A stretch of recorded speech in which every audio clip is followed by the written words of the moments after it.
Hello students, स्वागत है आज के इस नए वीडियो में।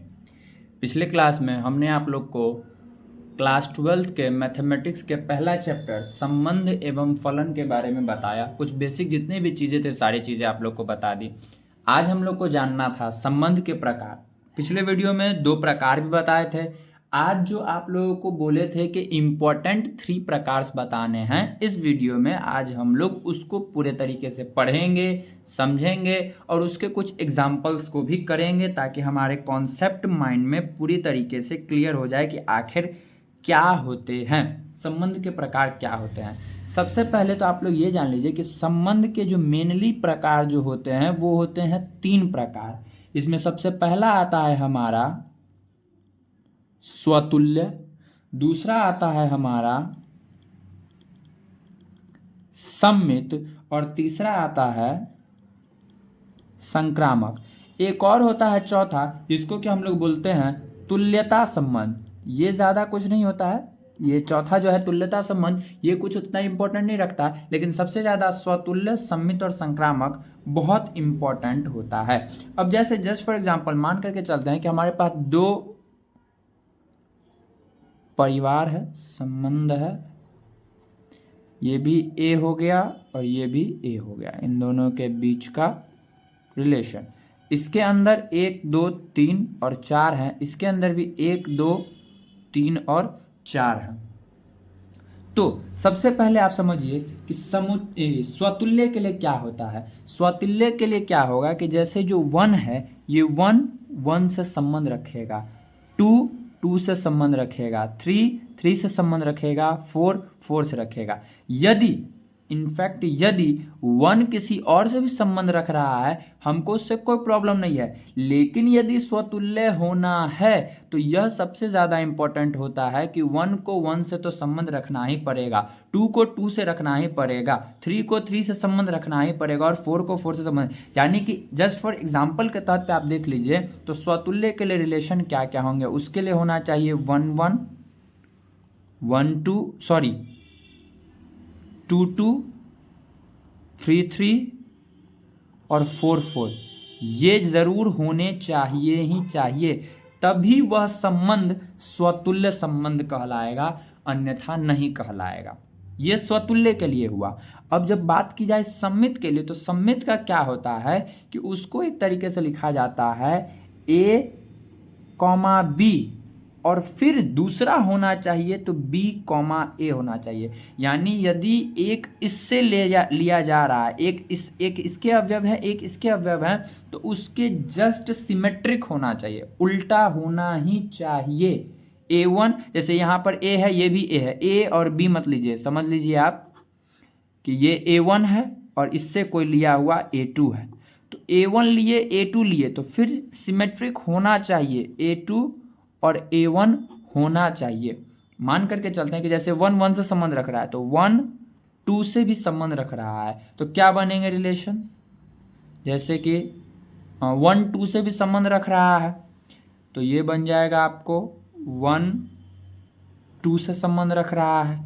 तो सम्मित होने के लिए 2 को भी 1 से संबंध रखना पड़ेगा। जरूरी नहीं है कि बाकी, देखिए 1 1 से संबंध रख रहा है तो वो तो अपना स्वतुल्य के लिए रख रहा है, वो अलग चीज है, लेकिन सम्मित होने के लिए 1 यदि 2 से संबंध रख रहा है तो 2 को भी 1 से संबंध रखना पड़ेगा। यदि इस तरीके से होता है 1 2 2 1, तभी जा करके वो हम लोगों को सम्मित कहलाएगा।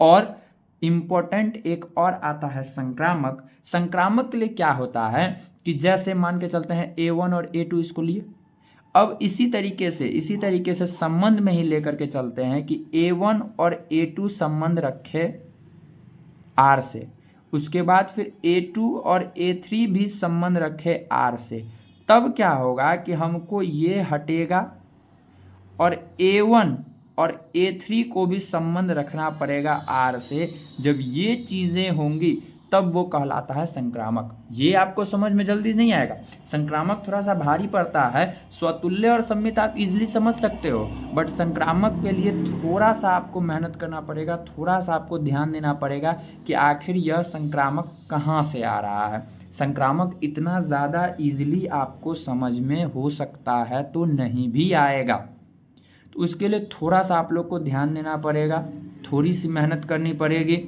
अब सबसे पहले तो आप इन सब के परिभाषा देख लीजिए। समझ में अभी नहीं आया होगा तो कोई प्रॉब्लम नहीं है, कोई टेंशन नहीं, अभी जस्ट एग्जांपल करेंगे सब क्लियर हो जाएगा, पूरा का पूरा क्लियर हम करवा देंगे आप लोग को। सबसे पहले आप इन सब के परिभाषा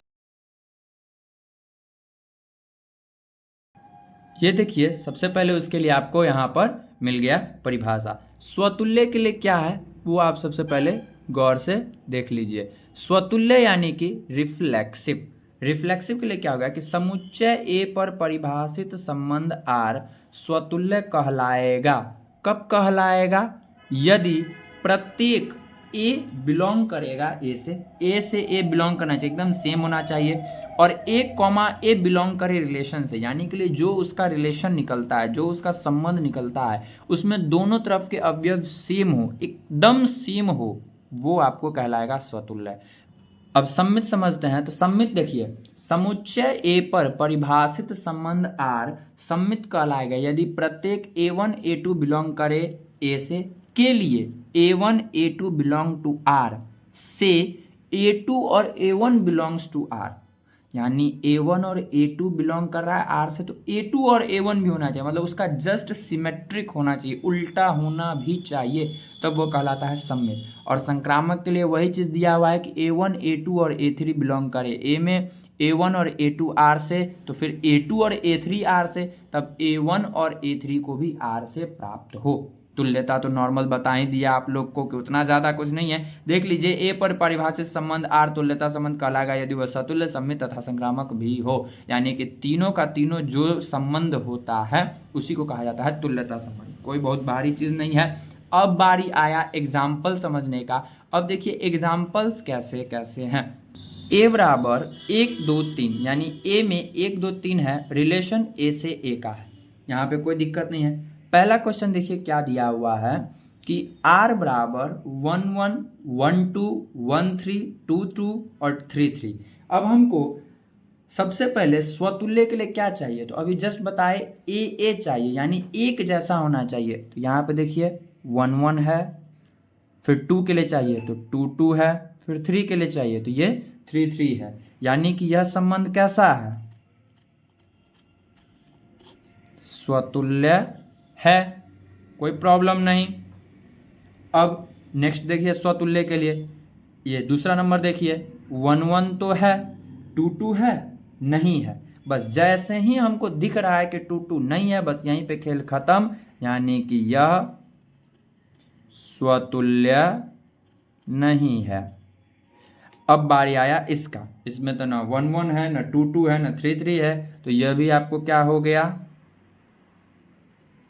स्वतुल्य नहीं है।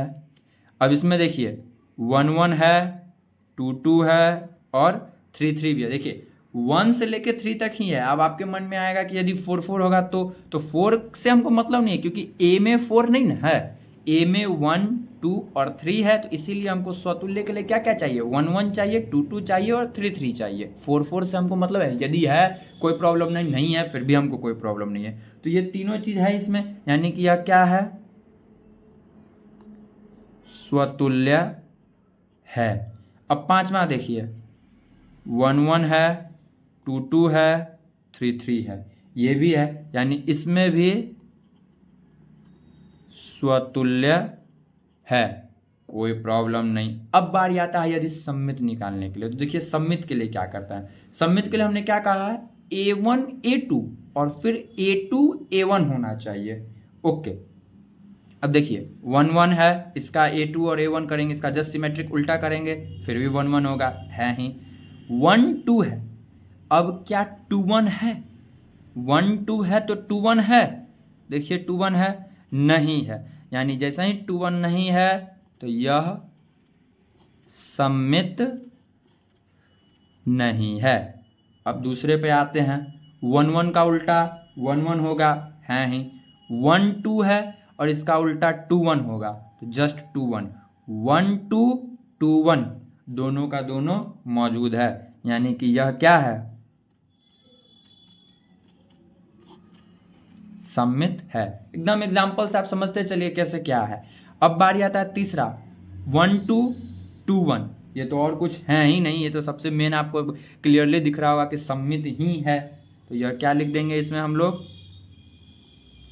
सम्मित है। अब बारी आता है चौथा, इसमें देखिए 1 1 इसका उल्टा है, 2 2 इसका उल्टा है, 3 3 इसका उल्टा है, 1 2 1 2 का उल्टा क्या चाहिए, 2 1 चाहिए, तो क्या है 2 1, नहीं है, तो यह सम्मित नहीं है। पांचवा, बताइए सम्मित होगा या फिर नहीं होगा, थोड़ा सा आप लोग अपना दिमाग लगाइए, कमेंट कीजिए, बताइए कि सम्मित होगा या फिर नहीं होगा। देखते हैं, 1 1 उल्टा 1 1 है, 2 2 का 2 2 है, 3 3 का 3 3, क्योंकि इसका उल्टा यही है, इसका उल्टा तो ये खुद है ही, तो फिर हमको दूसरे खोजने की क्या जरूरी है। अब यहाँ पे देखिए 1 2 इसका उल्टा 2 1 है, ओके कोई दिक्कत। अब यहाँ पे देखिए 2 3 इसका उल्टा क्या है, 3 2 है। सॉरी, एक और चीज आप लोग ध्यान में रखिएगा कि 1 2 इसका उल्टा 2 1 है, ओके। अब इसका उल्टा हमने खोज लिया, तो इसका भी हमको खोजना है, जरूरी नहीं कि इसका उल्टा ये है तो इसका उल्टा ये हो गया, ऐसे वैसे करके हम चल देंगे। ये 1 2 का उल्टा 2 1 मौजूद है, ओके। 2 1 का उल्टा 1 2 मौजूद है, ये भी क्लियर। 2 3 का उल्टा 3 2, ये भी क्लियर। और 3 2 का उल्टा 2 3, तो ये भी क्लियर। जब सबको चेक कर लेंगे तभी हमको कहना है, ऐसे हम डायरेक्ट ऊपर ऊपर नहीं कह सकते हैं, तो ये भी सम्मित है। 7 क्वेश्चंस आप लोग को दिख रहे होंगे, बना अभी 5 ही रहे हैं, बाकी का 2 आप बनाइएगा। ऐसा नहीं है कि वो नहीं बनेगा, वो पहले आप जब तक बना करके नहीं बताइएगा तब तक कोई क्लियर नहीं हो पाएगा, आप भी बनाइए। अब बारी आता है संक्रामक का, जो थोड़ा सा आप लोग के लिए भारी पड़ता है, थोड़ा सा समझने के लिए होता है। संक्रामक के लिए एक सबसे आसान, सबसे शॉर्ट ट्रिक होता है जो आप सब लोग को जानना पड़ेगा। वो क्या होता है कि जस्ट फॉर, मतलब जो 1 1 है, जो सम्मित है, वो तो हम लोग देख लिए ना, तो उसको जस्ट हटा करके चलिए। जैसे इसमें देखिए 1 1 है, इसको हटा दीजिए, 2 2 है, इसको हटा दीजिए, 3 3 है, इसको हटा दीजिए। अब इसको लेके ही नहीं चलना है। अब जैसे 3 संबंध हट गए तो अब तो बचा 2 ही, अब तो तुरंत क्वेश्चन सॉल्व होगा। तो ये संक्रामक के लिए, संक्रामक को ऐसे करके रखिएगा ना तो आपको इजीली क्वेश्चन बनेगा। अब जब संक्रामक का बारी आया तो देखिए 1 2, अब 1 2 संक्रामक क्या कहता है कि आपको A1 और A2 हो, उसके बाद फिर A2 और A3 हो, यानी A1 का दोस्त A2 है और A2 का दोस्त कोई A3 है, तो यहाँ 1 का दोस्त 2 है, 2 से शुरू होने वाला कोई है नहीं है। जैसे ही आपको 2 से शुरू होने वाला कोई नहीं लगे, बस समझ जाइए टिक, क्लियर है, इसका रास्ता पूरा का पूरा क्लियर है, कोई दिक्कत नहीं है। इसको समझ में आ गया ना, इसका रास्ता क्लियर है। यदि आप पूरा प्रॉपर लेकर के चलिएगा फिर भी इसमें कोई दिक्कत नहीं है, आप प्रॉपर लेकर के चलिए ना। यदि 1 2 है, 2 से शुरू होने वाला, आप यदि इसको देखते हैं तो ओके, कोई दिक्कत नहीं, आप इसको देखिए। तो ये कैसे लिखिएगा आप, एक हो गया 1 और 2 हो गया, उसके बाद क्या हो गया 2 और 2 हो गया। अब इन दोनों को हटाइए, A2 और A2 को हटाइए। डायरेक्ट क्या कहता है संक्रामक के लिए कि A1 और A3 को मिलाइए, तो A1 और A3, 1 और 2, 1 और 2 फिर तो मिल ही गया। तो आप ऐसे सेम वाले को कट कर लीजिए। सबसे शॉर्टेस्ट वे है ये संक्रामक के लिए कि आप सबसे पहले जितने भी सेम वाले हैं, जो भी स्वतुल्य हैं, उनको कट कर दीजिए। उसके बाद जो बचा बस उस पर दिमाग लगाइए। और जैसे ही आपको इसका दोस्त ये है, इसका जब कोई दोस्त ही नहीं है तो फिर आगे हमको सोचना क्या है। जबकि मेरा दोस्त कोई है और उसका कोई और दोस्त है ही नहीं, तो उसके दोस्त तो हम ही बचे, फिर सोचना क्या, टिक मारो, रिश्ता आगे चलेगा, बात खत्म। तो वो चीज़ है। अब 1 3 हो गया, अब 3 से बना हुआ बाकी कोई बच रहा है, इसको छोड़ करके देखिएगा कोई बच रहा है, नहीं बच रहा है, यानी सीधा सीधी ये भी क्या है, टिक है। तो वह क्या कहला जाएगा, यह संबंध हमारा क्या कहला जाएगा, संक्रामक है।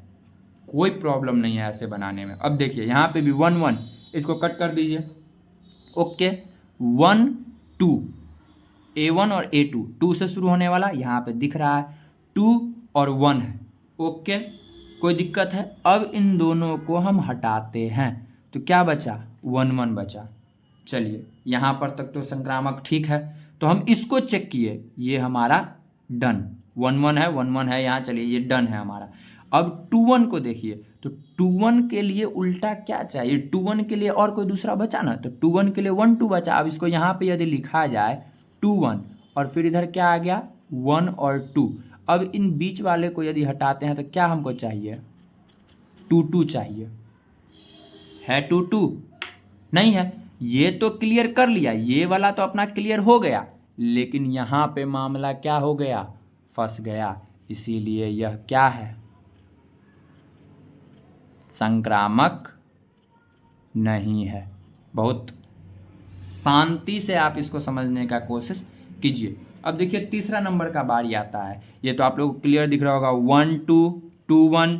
यदि बीच का हटाते हैं तो 1 1 तो है, लेकिन यदि फिर इसको हम इधर कर ले और इसको उधर कर ले तो फिर हमको 2 2 चाहिए, फिर वही बात आ जाएगा। तो यहाँ पे भी संक्रामक नहीं है, ये भी संक्रामक नहीं है। अब चौथा नंबर क्वेश्चन देखिए, ये कट कीजिए, 1 1 सेम है, 2 2 सेम है, कट कीजिए, 3 3 सेम है, कट कीजिए। अब बचा एक लास्ट 1 और 2, 2 से शुरू होने वाला और कोई बचा? ये तीनों को तो हमने कट ही कर दिया। 2 से शुरू होने वाला और कोई बचा? नहीं बचा, यानी रास्ता यहाँ पर क्लियर है, सारे के सारे एलिमेंट्स क्लियर हो गए। उस स्थिति में ये क्या कहलाएगा? यहाँ पर संक्रामक कहलाएगा। कोई टेंशन नहीं लेना है आप लोगों को। अब देखिए नेक्स्ट क्वेश्चन क्या है। सेम वाला जो है फिर वही काम कीजिए, सेम वाला 1 1 कट कीजिए, 2 2 इसको कट कीजिए, 3 3 इसको कट कीजिए। जो बचा 1 2 2 1 2 3 और 3 2 बचा। अब इसको साइलेंटली अपने स्थिर माइंड से चेक कीजिए। 1 2 इसका उल्टा 2 1, ठीक है। इसको यदि कट करते हैं तो 1 1 बचा। चलिए 1 1 है, यहाँ पे क्लियर होगा। ये क्या है? 2 1 है। एक मिनट जस्ट एक मिनट। फॉर्मूला क्या कहता है? A1 और A2, फिर A2 और A3, यानी जो सेकेंड एलिमेंट है जो A2 है उससे शुरू होने वाले ना, तो 1 2 है। 2 से शुरू होने वाले और कितने हैं? तो सिर्फ यही एक थोड़ी है, ये भी ना है, 2 1 और 2 3 भी है। तो यदि हम ये 2 2 को हटा रहे हैं तो 1 1 बचा, तो हम ये 2 और ये 2 को भी हटाते हैं। हमको क्या चाहिए? 1 और 3 भी चाहिए। क्या 1 और 3 है? नहीं है ना। 2 से शुरू होने वाला, गौर से देखिए, 2 से शुरू होने वाला सिर्फ यही है, नहीं ना। इसके साथ यदि देख रहे हैं तो 1 1 आया, चलिए क्लियर हो गया। 2 के साथ शुरू होने वाला तो ये भी तो है, क्योंकि इसी के अंक से शुरू होने वाला चाहिए ना, तो फिर ये भी है। फिर हम इसका दूसरा और इसका पहला हटा देंगे तो क्या बचा? 1 और 3 हमको चाहिए, तो 1 और 3 है? नहीं है, यानी उस स्थिति में यह क्या है? संक्रामक नहीं है। एकदम शांति माइंड से आप लोग क्या कीजिए, इसको समझने का कोशिश कीजिए। स्वतुल्य के लिए क्या चाहिए? सेम चाहिए, ए चाहिए, यानी 1 1 2 2 3 3 वैसा चाहिए। सममित के लिए क्या चाहिए? A1 A2 और फिर A2 A1 चाहिए, यानी कि दोनों चेंज होना चाहिए। जैसे 1 2 हो गया तो 2 1 चाहिए, लेकिन संक्रामक के लिए थोड़ा सा सोच करके। कुछ क्वेश्चंस आपके लिए भी है, आप उसको बना करके रखिए, बनाने की कोशिश कीजिए, चेक कीजिए, देखिए डिस्प्ले पे करते हैं आप लोग को क्वेश्चन। कुछ क्वेश्चंस आप लोग के लिए है, ये 6 7 नंबर खुद से बना करके देखिए, बिल्कुल वैसा ही है। आपको ए पे ही बनाना है, 6 और 7 बना के देखिए। और 2 क्वेश्चंस थोड़े से चेंज करके हैं। चेंज तो बिल्कुल कुछ नहीं है, बस वो 1 2 3 है और इसमें 1 2 3 4 डाल दिया, रिलेशन दे दिया, और इस पे बताना है, इस रिलेशन पे और इस रिलेशन पे बताना है कि कौन कौन स्वतुल्य, सम्मित और संक्रामक है। और तुल्यता तो आप खुद समझ ही गए कि जो स्वतुल्य भी हो, सम्मित भी हो और संक्रामक भी हो, तो उसी को हम लोग कहते हैं तुल्यता संबंध। कोई बहुत बड़ा चीज़ नहीं है इसमें, आसानी से पढ़िए, आसानी से समझिए। ओके, ज़्यादा कुछ इसमें भारी भी नहीं है। तो आज इस वीडियो में यहीं तक रहने देते हैं, ज़्यादा लंबा नहीं करते हैं। आशा करते हैं कि आप लोग स्वतुल्य, सम्मित और संक्रामक समझ गए होंगे। ये समझ गए तो पहला एक्सरसाइज आप लोग का क्लियर हो जाएगा। इसको बनाइए, कमेंट करके बताइए कि किसका क्या आप लोग को आंसर आया, कमेंट ज़रूर कीजिए। वीडियो पसंद आया हो तो वीडियो को लाइक कीजिए, दोस्तों के साथ शेयर कीजिए, और जो जो लोग 12th का पढ़ाई शुरू कर दिए हैं तो वीडियो रेगुलर देखते रहिए, 12th पढ़ते रहिए। अभी से ही हमारे तरफ से आप लोगों को बेस्ट ऑफ लक। वीडियो को लाइक करते चलिए और देखते रहिए आगे वीडियो को। अब नेक्स्ट वीडियो में आते हैं इसके एग्जाम्पल्स के साथ, एग्जाम्पल्स को देखेंगे फिर एक्सरसाइज देखेंगे। तो मिलते हैं नेक्स्ट वीडियो में, तब तक के लिए जय हिंद।